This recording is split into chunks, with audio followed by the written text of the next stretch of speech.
मित्रांनो, good morning.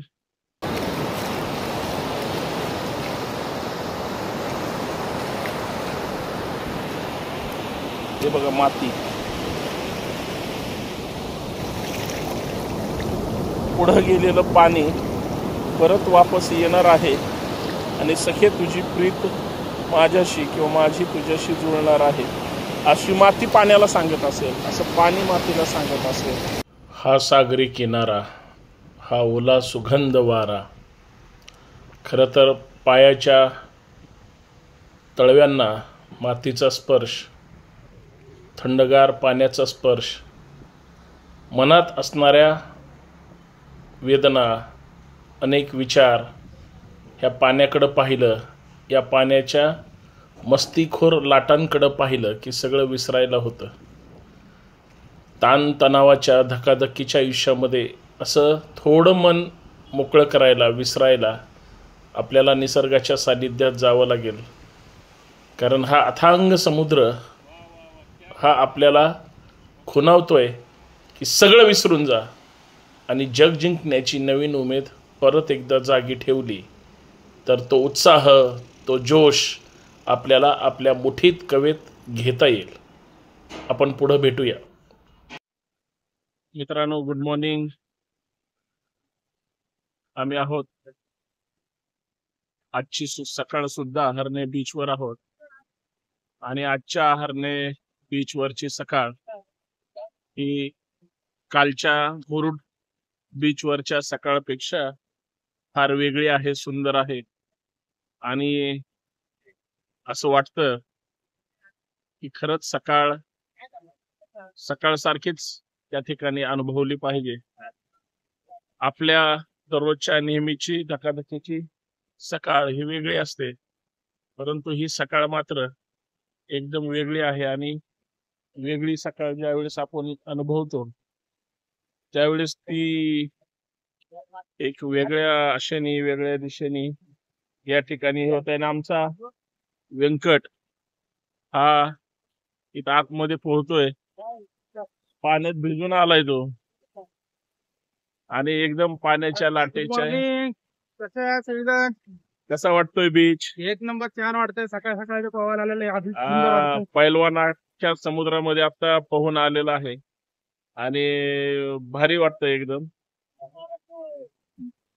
खर तर मी सांगत होतो की प्रत्येकाची सकाळ वेगळी असते, परंतु निवांत सकाळ, निवांत इकडं हे करणं किंवा समुद्राच्या काठेवर असंच चालत चालत फिरणं, चला तर एकदम वेगळं असतं, वेगळं होऊन जातं.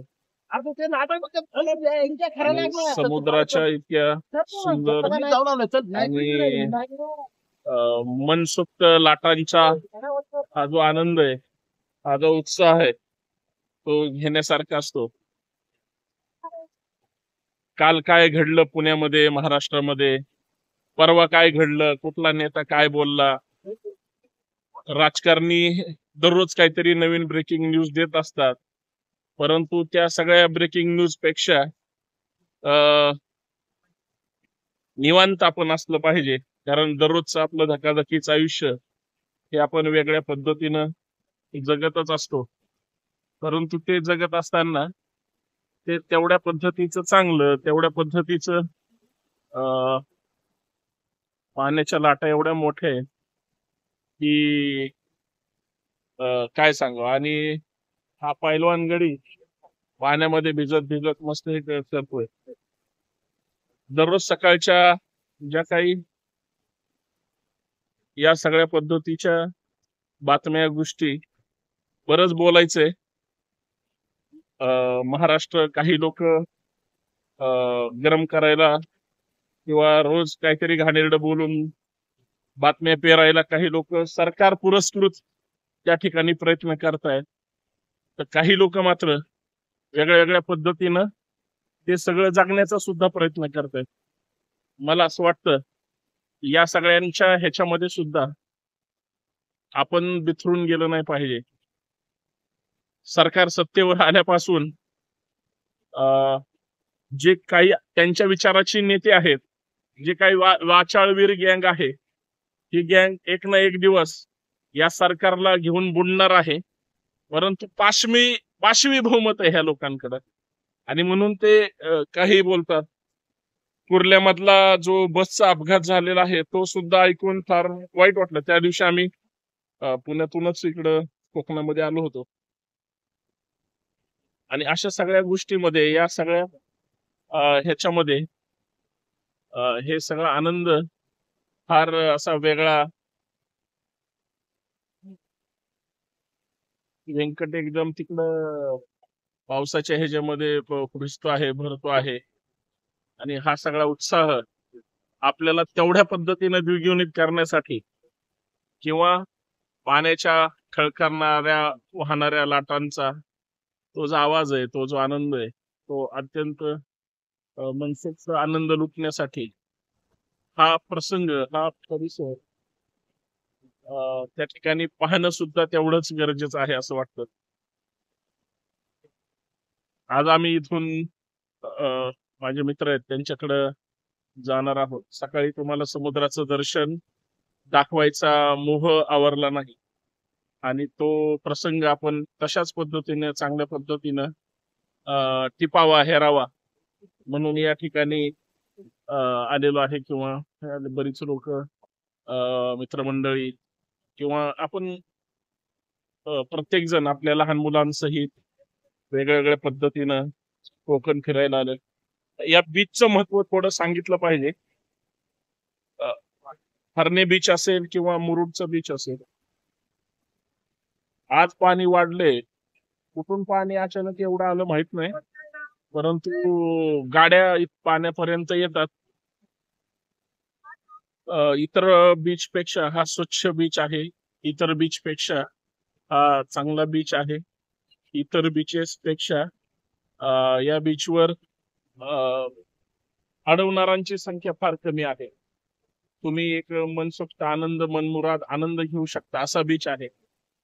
आणि सगळ्यात महत्वाचं, या बीचवर जी काही मंडळी आहे, या बीचवर जे काही आपण पाहतो, तर ते एकदम असं पिक्चर टाईप, म्हणजे त्याचा आनंद घेता यावा अशा सगळ्या गोष्टी आहेत.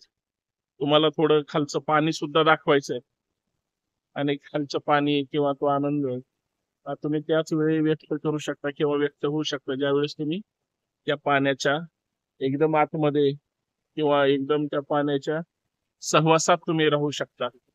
अशा पद्धतीनं ह्या सगळ्या गोष्टी आहेत. आणि आणि पोरं इतके ओरडतात बघा, एकदम अथांग समुद्र. खरं तर या बीचचं मी मगाशी सांगत होतो की इतका चांगला, इतका सुंदर, इतका स्वच्छ आणि इतका पवित्र बीच आहे. आणि आमचे जे पाण्याला घाबरणारी काही माणसं तिकडे, ते लय पाण्याला घाबरतात. ह्या लय अति पाण्याला घाबरतात. म्हणजे ह्यांना पाण्याची का भीती वाटते, रोज पाणी पिणारे सुद्धा पाण्याला घाबरतात. असं ते सगळं दृश्य आहे, आणि असं ते सगळं नैरम्य परिसर आहे जो. आणि तिकडं लांब जी बोट आहे, त्या बोटीतून मासे वगैरे आपल्याला काढून आणता येतात. मासे आणले पाहिजेत, आणि माशांचा आनंद, मासे खात असतानाचा आनंद, तो आपल्याला चांगल्या पद्धतीने घेता आले पाहिजे असं मला वाटतं. आणि तो आनंद घेऊयात. चला, महाराष्ट्रात काय पण होऊ दे, आपल्याला काय त्याचं घेणं देणं नाहीये. पण ज्यावेळेस महाराष्ट्राच्या कानाकोपऱ्यामध्ये, महाराष्ट्राच्या या सगळ्या भूमीमध्ये ज्यावेळेस आपण परत एकदा नवीन आशा दिशा, मस्त मजा घेत असताना, तो सगळा आनंद आपण चांगल्या पद्धतीनं गोळा करून एक नव्या जोशात, एका नव्या उत्साहात परत एकदा त्याच ठिकाणी फिरण्याचं काम करूया, आणि जोरात काम वाढवूया असं वाटतं. कसं आहे, हरणे बीच भारी आहे ना. चला, धन्यवाद सर्वांना. परत एकदा गुड मॉर्निंग.